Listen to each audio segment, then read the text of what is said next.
Most Christian entrepreneurs and leaders do not need a new strategy. They need an internal makeover. This is a very candid part 2 to a video I did earlier this week. So earlier this week, I said that most Christian entrepreneurs and leaders misdiagnose their current pain or their current problem. And so they diagnose it as low cash flow, payroll pressure, declining revenue, high stress, team conflicts, etc. And what I said in that video was, I said all of these external impediments or problems are really just covering up a deeper issue. And if we don't heal, fix, or rewire what's going on inside, the external circumstances that you see in your business, your ministry, or your career are not going to change. So I just want to ask you a couple of questions. I'm really tired. I'm getting ready to go to bed. I'm a morning person, not an evening person anymore. So I want to ask you, what part of your soul, and I'm talking about in your business, in your ministry, in your career, what part of your soul does not feel safe with God right now? What part of your soul does not feel safe with God right now? Are you fearing any rejection or punishment from him? Are you fearing that he will withhold good things from you? Are you fearing that he will withhold provision and that you will walk in lack? Okay, number 2, those are just some examples. Number 2, what emotion right now is underneath your current external situations that you need a remedy for? What emotion is screaming out for comfort right now? Most of us have something. It's either fear and anxiety, it's either anger and frustration, or it is a bit of sorrow, grieving, or loss, or a loss of hope, or what have you, that needs some healing from God. Okay, number 3.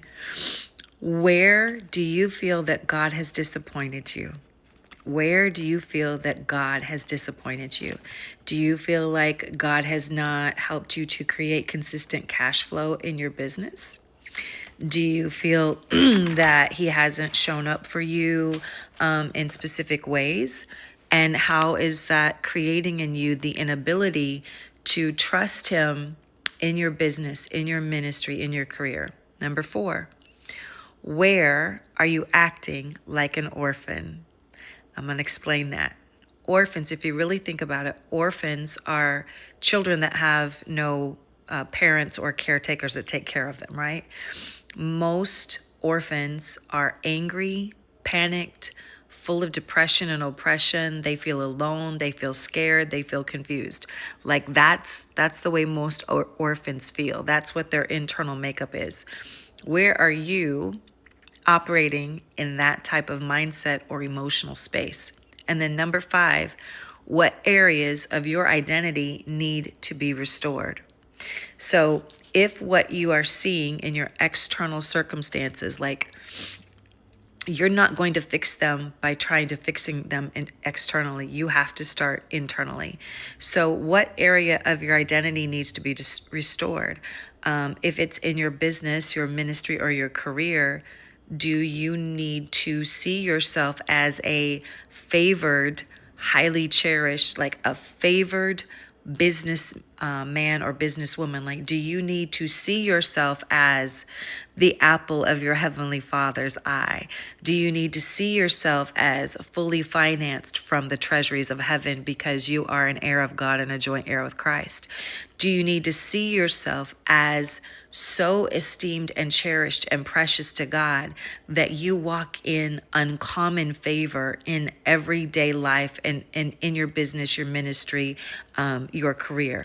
Where does your identity in God, your having this full conviction of faith that God is for you, not against you, that he is constantly opening doors of opportunity and favor and blessing for you? Where does that need to be rewired, healed, restored, like reset, I'm telling you guys, these are the things as a Christian entrepreneur, even as a ministry leader, that I've had to address in different seasons of my life, because I kept seeing some of the same recurring issues in my external circumstances. And I remember one day, now this was a long, long time ago. I remember one day there was a 3-year period where I was homeless, and I was staying in an Airbnb temporarily, and I was just bawling my eyes out. I was just crying out to God. And I'm like, God, I don't know what to do, and I don't know why you're allowing this to happen to me. And so I was vacillating between anger toward God and fear and all kinds of, depression, everything. And I heard the Lord say, he says, first of all, Dawn, he goes, quiet yourself. He said, second of all, it goes, what you need right now goes a whole lot deeper than money. He's like, what you need right now is not a bunch of money. And I'm like, no, I need a bunch of money right now. He's like, Dawn, he goes, I'm not saying that you don't need provision. He says, but what you need more is, he says, you need a revelation that you are my daughter. You need a revelation that I am your father and that it is my job and my responsibility to take care of you and to provide for you according to my riches and glory. He's like, you need a greater revelation of that. He goes, because you're not walking in any revelation of that. He goes, you get a revelation of that, then he goes, you're going to begin to see a lot of these external things begin to resolve themselves. Now, that was just one of many things that the Lord spoke to me on that day that I needed a revelation of. He's like, what you need a revelation of, Dawn, he goes, revelation always comes before restoration.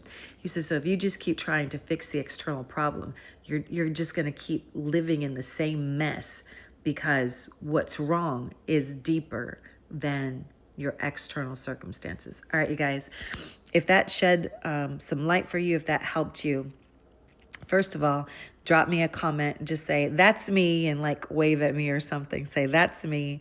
And then send me a DM. DM me your email address and I will follow up with you. All right. I pray you guys have a great evening, and I will talk to you soon.